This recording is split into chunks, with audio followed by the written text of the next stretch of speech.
Sholay the final cut. Sholay ഇറങ്ങി 50 വർഷമായി. അത് പ്രമാണിച്ച് ഒരു 4Kയിൽ നല്ല കിഡിലൻ ക്വാളിറ്റിയിലാണ് 4Kയിൽ റീമാസ്റ്റർ ചെയ്തിട്ട് ഇറങ്ങിയിരിക്കുന്നത്. ഈ ആഴ്ച റിലീസായിട്ടുള്ള സിനിമ പടയപ്പയുണ്ട്, പിന്നെ സമ്മറിൻ ബദ്ലേഹം ഉണ്ട്, പിന്നെ ഷോലെ. ഇതിനകത്ത് ഷോലെ എനിക്കറിയില്ല, മലയാളികൾക്ക് ഷോലെ എന്നുള്ള സിനിമയോട് ചിലപ്പോൾ അത്ര താല്പര്യം ഇല്ലാത്തത് കൊണ്ടാണോ എന്ന് എനിക്കറിയില്ല. ഷോർട്ട് ടൈം കുറവാണ്, പിന്നെ കാര്യമായിട്ട് അങ്ങനെ വലിയ ഒക്യുപ്പൻസി ഒന്നും ഇല്ല ഷോലെ കാണാനായിട്ട്. ഇപ്പോൾ വീക്കെൻഡിലേക്ക് ആയി കഴിഞ്ഞിട്ടുണ്ടെന്നുണ്ടെങ്കിൽ അത് ചിലപ്പോൾ ഒരു ഷോ 2 ഷോ ഒക്കെ ആയിട്ട് ചുരുങ്ങും.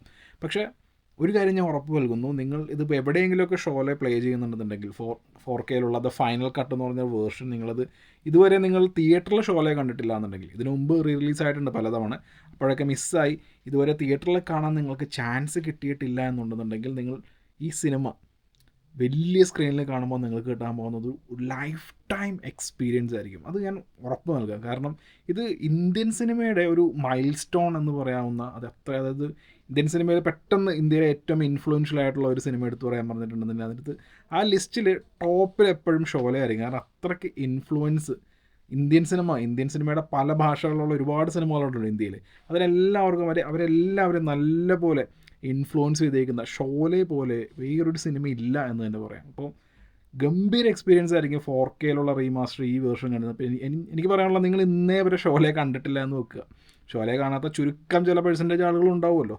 അപ്പോൾ നിങ്ങൾ ഇതേവരെ ഷോലെ എന്നുള്ള സിനിമ കണ്ടിട്ടേ ഇല്ല എന്നുണ്ടെന്നുണ്ടെങ്കിൽ, നിങ്ങളത് ആദ്യമായിട്ട് കാണാൻ പോകുന്ന തിയേറ്ററിൽ ഈ ഒരു 4K വേർഷനൊക്കെയാണ് കാണുന്നതെന്നുണ്ടെന്നുണ്ടെങ്കിൽ, നിങ്ങൾക്ക് കിട്ടാൻ പോകുന്ന എക്സ്പീരിയൻസ് അത് ഗംഭീരമായിരിക്കും. കാരണം 50 വർഷം മുമ്പുള്ള പടമാണ്, പഴയതാണ്, ധർമ്മേന്ദ്ര, അമിതാഭ് ബച്ചൻ, അങ്ങനെയൊക്കെയാണ് നിങ്ങൾ ചിന്തിക്കുന്നതെന്നുണ്ടെങ്കിൽ, നിങ്ങൾ കണ്ടിട്ടുള്ള, നിങ്ങൾക്ക് ഇഷ്ടപ്പെട്ട ഒരുപാട് സിനിമകളുണ്ടാവൂലേ, ആ സിനിമകളിൽ ഈ ഷോലെ എന്നുള്ള സിനിമയിലുള്ള എന്തെങ്കിലുമൊക്കെ ഒന്ന് വരും. കാരണം ഷോലയിൽ നിന്ന് ഇൻസ്പയർ ആയിട്ടുള്ള ഒരുപാട് സംഭവങ്ങൾ, അതിപ്പോൾ ഫ്രണ്ട്ഷിപ്പിൻ്റെ കാര്യമായിക്കോട്ടെ, അതല്ലാന്നുണ്ടെങ്കിൽ ഇതിനകത്ത് വരുന്ന ആക്ഷൻ്റെ റോ ആക്ഷൻ കാണിക്കുന്നതായിക്കോട്ടെ, അതല്ലാന്നുണ്ടെങ്കിൽ ആ ഒരു സ്പഗറ്റി ആ രീതിയിലൊക്കെ വരുന്നതായിക്കോട്ടെ, ഈവൻ 7 സാമുറായി ഇൻസ്പയർ ചെയ്തിട്ടാണ് ഷോലെ വന്നിരിക്കുന്നത്. എന്നാൽ പോലും ഇതിനകത്ത് ഈ സിനിമ ബാക്കിയുള്ളവർക്ക് നൽകിയിരിക്കുന്ന ഇൻഫ്ലുവൻസ് അതൊക്കെ ഒരു ബെഞ്ച് മാർക്കാണ്. ഇപ്പോൾ ഇന്ത്യയിൽ ഇറങ്ങിയിട്ടുള്ള കൊമേഴ്ഷ്യൽ സിനിമകൾ നോക്കുകയാണെന്നുണ്ടെങ്കിൽ അത് ഷോലയ്ക്ക് മുമ്പ്, ഷോലയ്ക്ക് ശേഷം എന്നിങ്ങനെ നമുക്ക് തരം തിരിച്ച് തന്നെ കാണേണ്ടി വരും. അതിപ്പോൾ ആക്ഷൻ ആണെന്നുണ്ടെങ്കിലും, ഡ്രാമയാണെങ്കിലും, കോമഡി ആണെങ്കിലും, ട്രാജഡി ആണെന്നുണ്ടെങ്കിലും, ഫ്രണ്ട്ഷിപ്പിൻ്റെയൊക്കെ അങ്ങനെയുള്ള എന്ത് കാര്യങ്ങളാണെന്നുണ്ടെങ്കിലും, ഈ സിനിമയ്ക്ക് ഷോലയ്ക്ക് ശേഷം വന്നിരിക്കുന്ന സിനിമകളിൽ ഈ ഷോലയുടെ ഇൻഫ്ലുവൻസ് ഗംഭീരമായിട്ട് അത് പ്രകടമാണ്. അതിന് കാരണം രമേഷ് സിപ്പി, പിന്നെ സലീം ജാവേദ്. ആക്ച്വലി ഞാൻ ഇതിൻ്റെ വേൾഡ് ബിൽഡിങ്ങിനെ കുറിച്ചാണ് പറയാൻ വന്നത്, പക്ഷേ അതിനു മുമ്പ് പറയേണ്ട ഒരു കാര്യം സലീം ജാവേദിനെ കുറിച്ചാണ്. അപ്പോൾ ഈ സലീം ജാവേദ് എന്ന് പറയുന്ന ഹിന്ദി സിനിമയിലെ വളരെ ലെജൻഡറി ആയിട്ടുള്ള സ്ക്രിപ്റ്റ് റൈറ്റേഴ്സാണ്. അതിൽ അവർ രണ്ടുപേരും, അതായത് സലീം ജാവേദ് രണ്ടുപേരും ഒരുമിച്ച് വർക്ക് ചെയ്തിരുന്നു. പിന്നീട് അവർ സ്പ്ലിറ്റായി. ഇപ്പോൾ ഈ സലീം എന്ന് പറയുന്ന ആളാണ് സൽമാൻ ഖാൻ്റെ അച്ഛൻ, പിന്നെ ജാവേദ് എന്ന് പറയുന്നത് ജാവേദ് അക്തറാണ്. അപ്പോൾ ഈ ജാവേദ് അക്തറാണ് ഫർഹാൻ അക്തറിൻ്റെ അച്ഛൻ. അപ്പോൾ ജാവേദ് അക്തർ പിന്നെ ലിറിക്സിസ്റ്റായിട്ടും ഒരുപാട് ഭയങ്കര ഫേമസ് ആണ്. അപ്പോൾ ഇവർ എഴുതിയ, അതായത് ഇവർ മുമ്പ് രമേഷ് സിപ്പിയുടെ അടുത്ത് ഇപ്പോൾ സീത ഓർ ഗീത പോലുള്ള സിനിമകളൊക്കെ ഇവർ എഴുതിയിട്ടുണ്ട്. പക്ഷേ ഇവർക്ക് പ്രോപ്പർ ക്രെഡിറ്റ് ഒന്നും കിട്ടിയിട്ടുണ്ടായിരുന്നില്ല. അപ്പോൾ ഞങ്ങൾക്ക് കാശല്ല, ഞങ്ങൾക്ക് പ്രോപ്പർ ക്രെഡിറ്റാണ് വേണ്ടതെന്ന് പറഞ്ഞപ്പോൾ രമേഷ് സിപ്പി അടുത്ത സ്ക്രിപ്റ്റ് നിങ്ങൾ കൊണ്ടുവരൂ, അപ്പോൾ നമുക്ക് പ്രോപ്പറായിട്ട് നിങ്ങൾക്ക് അതിനുള്ള ക്രെഡിറ്റും കാര്യങ്ങളൊക്കെ തന്നിരിക്കും എന്നൊക്കെ പറഞ്ഞു. ഇവർ ആദ്യം ഈ സിനിമ, അതായത് ഈ ഷോലെ എന്ന് പറയുന്ന ഈ സിനിമ, അതിൻ്റെ സ്ക്രിപ്റ്റും കൊണ്ട് ആദ്യം പോയത് മൻമോഹൻ ദേശായിയുടെ അടുത്താണ്. ഒരു കണക്കിന് മൻമോഹൻ ദേശായി ഈ സിനിമ എടുക്കാൻ നന്നായി, അതൊരു വേറെ ലെവലിൽ പോയാൽ ഈ രമേഷ് സിപ്പി ചെയ്തു വെച്ചിരിക്കുന്ന ആ റോ ആയിട്ടുള്ളൊരു സംഭവങ്ങളുണ്ടല്ലോ, അതൊക്കെ വരാതെ പോയാൽ. അപ്പോൾ ഇവർക്ക് ക്രെഡിറ്റ് കൊടുക്കാമെന്ന് പറഞ്ഞിട്ട് അങ്ങനെ രമേഷ് സിപ്പി ആ വന്ന സിനിമയായിരുന്നു ഷോലെ. പിന്നെ ഷോലയ്ക്ക് ശേഷം പിന്നെ സലീം ജാവേദ് എന്ന് പറയുന്ന ഇവർ രണ്ടുപേര്, പിന്നെ അവർ എഴുതി വെച്ചിരിക്കുന്നവർ 10-24 പടമൊക്കെ വെച്ചിട്ടുണ്ട്. ഒരു ലെജൻഡറി സ്റ്റാറ്റസ് ഉള്ള ആളുകളാണ്. അപ്പോൾ സലീം ജാവേദിനെ കുറിച്ചൊന്നും ഞാൻ കൂടുതൽ പറയേണ്ട ആവശ്യമൊന്നുമില്ലല്ലോ. അപ്പോൾ ഇവരെക്കുറിച്ച്, ഷോയെക്കുറിച്ച് പറയുമ്പോൾ സലീം ജാവേദ്, ഈ രണ്ടുപേരെക്കുറിച്ച് പറയാതെ പറ്റില്ല. ഇവർ ഉറുദുവിൽ എഴുതിയ സ്ക്രിപ്റ്റാണ്. ഉറുദു അല്ല, ഹിന്ദുസ്ഥാനി ആയിരുന്നു. ഈ ലാംഗ്വേജിലാണ് അവർ സ്ക്രിപ്റ്റ് എഴുതിയത്. പിന്നീട് അത് ഹിന്ദിയിലേക്കൊക്കെ മാറ്റി ഡയലോഗ്സ് മുഴുവൻ ഹിന്ദുസ്ഥാനിയിലായിരുന്നു. ഡയലോഗ്സ് മുഴുവൻ ഹിന്ദുസ്ഥാനിയിലേക്കായിരുന്നു എഴുതിയിട്ടുണ്ടായിരുന്നത്. അങ്ങനെയാണ് ഷോലെ. ഇപ്പോൾ ഷോലെ ആ സമയത്ത് 70mm വൈഡ് സ്ക്രീൻ ഫോർമാറ്റിൽ എടുക്കാൻ വേണ്ടി ഒരു പ്ലാൻ ചെയ്തിട്ടുള്ളൊരു സിനിമയാണ്. അപ്പോൾ അന്ന് 70mm വൈഡ് സ്ക്രീനിൽ ഒരു പടം എടുക്കുക എന്ന് പറയുന്നത് അത്ര പോസിബിൾ അല്ല. ഇവർ 35mm ഫിലിമിലെന്തോ എടുത്ത് പിന്നീട് അത് 70mm ലണ്ടനിലെന്തോ കൊണ്ടുപോയി കൺവേർട്ട് ചെയ്ത് അങ്ങനെയൊക്കെയാണ്. പിന്നെ കർണാടകയിൽ എവിടെയോ സെറ്റ് ഇട്ടിട്ടാണ് ഇവർ ഈ സിനിമ ചിത്രീകരിച്ചിരിക്കുന്നത്. ഇപ്പോൾ ഈ സിനിമയിലെ രാംഗർ എന്ന് പറയുന്ന സ്ഥലമുണ്ട്. ആ ഒരു സ്ഥലം, അതിൻ്റെ ആ ഒരു മൂഡ് സെറ്റിങ്, അതിൻ്റെ വേൾഡ് ബിൽഡിങ്, അത് തന്നെ എടുത്തു പറയണം. കാരണം ഈ രാംഗർ എന്ന സ്ഥലത്തുള്ള ബാരൻ ലാൻഡ്സ്കേപ്പ്, ആ റോക്കി ടെറൈൻ, ഈ രാംഗർ എന്ന് പറയുന്ന സ്ഥലം തന്നെ ഷോലെ എന്നുള്ള സിനിമയിൽ ഒരു പ്രധാന കഥാപാത്രമാണ്. അങ്ങനെ പറയാം നമുക്ക്. ആ സ്ഥലത്തെ തന്നെ, ആ സ്ഥലത്തിൻ്റെ ആ ഒരു ആ സ്ഥലം നൽകുന്ന മൂഡ് സെറ്റിങ്ങിലേക്ക് കടക്കുമ്പോൾ തന്നെ നമുക്ക് നമ്മൾ ആ ഷോലയുടെ വേൾഡിലേക്ക് കടന്നു കഴിഞ്ഞു.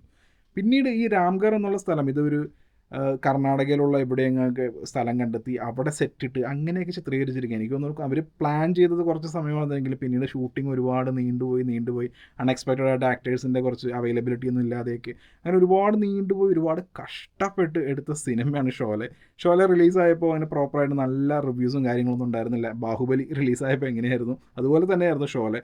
അത് ഇനീഷ്യൽ സ്റ്റേജിൽ ഭയങ്കര ബാഡ് അതേപോലെ നെഗറ്റീവ് കാര്യങ്ങളൊക്കെ പറഞ്ഞു. പിന്നീട് നമ്മൾ കാണുന്നത് ഇന്ത്യൻ സിനിമയുടെ ഒരു ബെഞ്ച് മാർക്കായി മാറുകയായിരുന്നു.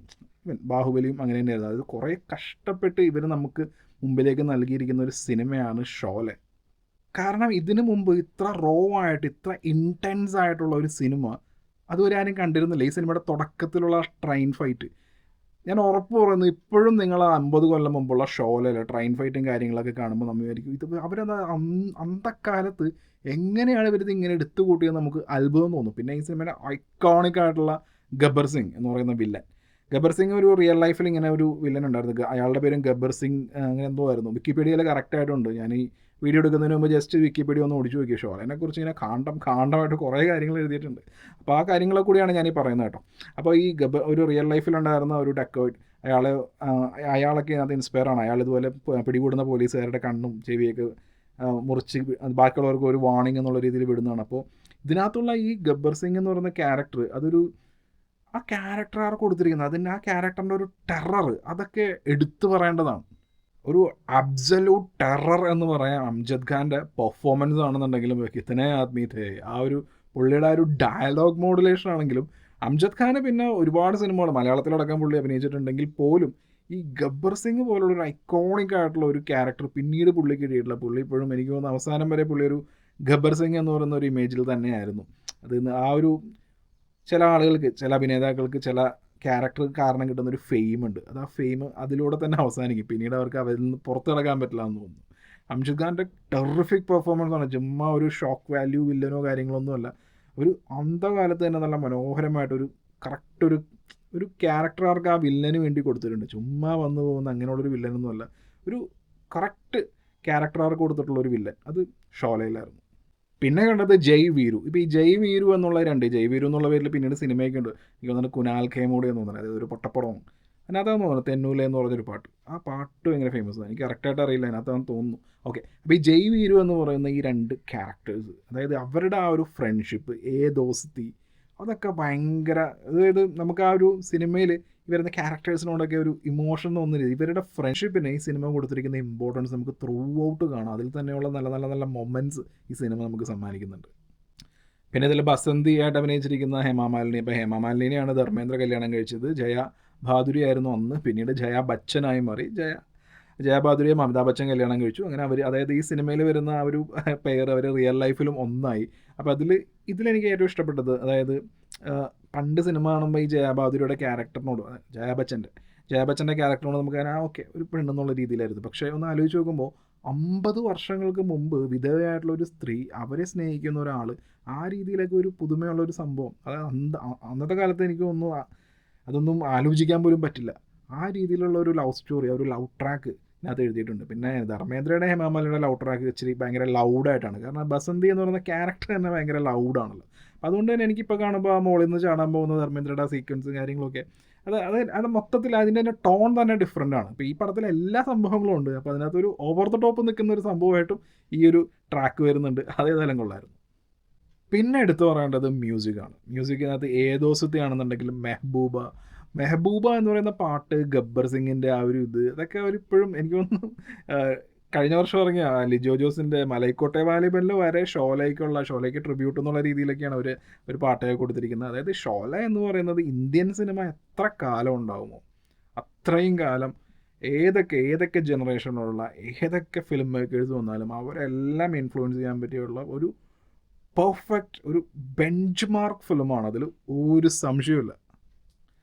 ഷോലെ സിനിമയുടെ തീം ഒരു യൂണിവേഴ്സൽ തീമാണ്. അതായത് ഗ്ലോബൽ റീച്ച് കിട്ടുന്ന ജസ്റ്റിസ് വേഴ്സസ് റിവെഞ്ച് എന്നുള്ള രീതിയിൽ, പിന്നെ ഇതിലുള്ള ഫ്രണ്ട്ഷിപ്പ്, സാക്രിഫൈസ്, പിന്നെ മോറൽ റെസ്പോൺസിബിലിറ്റി, ഇതെല്ലാം പറയുന്ന വളരെ ഗ്ലോബലി റീച്ച് കിട്ടുന്ന ഒരു സിനിമയാണ്. അതുകൊണ്ട് തന്നെ ഇത് സോവിയറ്റ് യൂണിയൻ എന്നുള്ള സ്ഥലത്ത് ഷോലെ ഭയങ്കര ഹിറ്റായിട്ടുള്ള ഒരു സിനിമയാണ്. ഞങ്ങൾ ഈ വർഷം കസക്കിസ്ഥാനിലും ഉസ്ബെക്കിസ്ഥാനിലും പോയിട്ടുണ്ടായിരുന്നു, ഞാനും എൻ്റെ ഭാര്യയും. അപ്പോൾ അവിടെ ചെന്നപ്പോൾ അവിടെ ഈ മിഥുൻ ചക്രവർത്തി, പിന്നെ ഷോലയിലെ സോങ്സ്, ഈ മെഹബൂബ എന്നുള്ള പാട്ട്, ഇതൊക്കെ അവിടെയുള്ള ആൾക്കാർക്ക് അറിയാം. അവർ ഈ പാട്ട് പാടുന്നുണ്ട്, ഒരു മിഥുൻ ചക്രവർത്തിയുടെ കാര്യങ്ങളൊക്കെ അത് ഇന്ത്യയിൽ നിന്നും അവരുടെ വിചാരം എന്താണെന്ന് വെച്ചിട്ടുണ്ടെങ്കിൽ നമ്മൾ ചിലപ്പോൾ മിഥുൻ ചക്രവർത്തിയുടെ ആൾക്കാരനൊക്കെയാണ്, മിഥുൻ ചക്രവർത്തിക്ക് സുഖമാണോ എന്നുള്ള രീതിയിലൊക്കെ നമ്മളോട് ഒരു ക്വസ്റ്റനും ചോദിക്കും. കാരണം ഈ സോവിയറ്റ് യൂണിയൻ വരെ ആ ഭാഗങ്ങൾ, അതായത് കസക്കിസ്ഥാൻ, ഉസ്ബെക്കിസ്ഥാൻ പോലുള്ള സ്ഥലങ്ങളിൽ വരെ ഒരു കൾച്ചറൽ ഇമ്പാക്റ്റ് ഉണ്ടാക്കാൻ കഴിഞ്ഞിട്ടുള്ള സിനിമയാണ് ഷോലെ. അപ്പോൾ നിങ്ങൾ തന്നെ ആലോചിച്ച് നോക്കുക, എന്തായിരിക്കും അപ്പോൾ ആ സിനിമയുടെ റീച്ച് എന്ന് പറയുന്നത്, ഷോലെ എവിടെയൊക്കെ എത്തിയിരിക്കുന്നു എന്നുള്ളത്. ഈ സിനിമയുടെ പിക്ചർ ക്ലാരിറ്റിനെ കുറിച്ച് പറയാനാണെന്നുണ്ടെങ്കിൽ ഒരു സംശയം വേണ്ട, ഫിലിമിൽ ഷൂട്ട് ചെയ്ത പടമാണ്. അതിൻ്റേതായിട്ടുള്ള എല്ലാം കാണാൻ നല്ല കിഡിലെ റീമാസ്റ്റർ വർക്കാണ് ചെയ്തിരിക്കുന്നത്. പിന്നെ അന്തകാലത്തെ ആ ഒരു ബാക്ക്ഗ്രൗണ്ട് മ്യൂസിക്, ആ ഒരു സംഭവങ്ങളൊക്കെ ഉണ്ടല്ലോ, 50 കൊല്ലം മുമ്പുള്ളതാണ്. അപ്പോൾ അതിൻ്റേതായിട്ടുള്ള ആ ഒരു കാര്യങ്ങൾ അതെല്ലാം ഈ അറ്റ്മോസിലോ അല്ലെങ്കിൽ 5.1 7.0 കൂടുമ്പോൾ അതിൻ്റേതായിട്ടുള്ള ചെറിയ കുറവുകളുണ്ടാകും. ശബ്ദത്തിൻ്റെ കാര്യത്തിൽ ഞാനൊരു 100 പറയുന്നില്ല. എന്നാൽ പോലും ഈ ആ സിനിമ തിയേറ്ററിൽ കണ്ടു കഴിഞ്ഞിട്ടുണ്ടെന്നുണ്ടെങ്കിൽ നിങ്ങൾക്ക് കിട്ടാൻ പോകുന്നൊരു ഗംഭീര എക്സ്പീരിയൻസ് ആയിരിക്കും, അതിൽ സംശയമൊന്നുമില്ല. അപ്പോൾ എനിക്ക് തോന്നുന്നു ഈ ഒരാഴ്ചയും കൂടി ഉണ്ടാവുള്ളൂ. ഈ വീഡിയോ വരുന്നത് ചിലപ്പോൾ ചൊവ്വാഴ്ചയായിരിക്കും. അപ്പോൾ എത്രയും വേഗം കാണാൻ ശ്രമിക്കുക. അടുത്ത തിയേറ്ററിൽ എവിടെയെങ്കിലുമൊക്കെ ഷോല ഉണ്ടെന്നുണ്ടെങ്കിൽ കാണാൻ ശ്രമിക്കുക. കാരണം നിങ്ങൾക്ക് കിട്ടാൻ പോകുന്നത്, ഞാൻ മൂന്നാമത്തോട്ടാണ് പറയുന്നത്, നിങ്ങൾക്കൊരു ലൈഫ് ടൈം എക്സ്പീരിയൻസ് ആയിരിക്കും ലഭിക്കാൻ പോകുന്നത്. ഓക്കെ, അപ്പോൾ പടയപ്പ റീ റിലീസിൻ്റെ എക്സ്പീരിയൻസ് ആയിട്ട് ഞാൻ വീണ്ടും വരാം.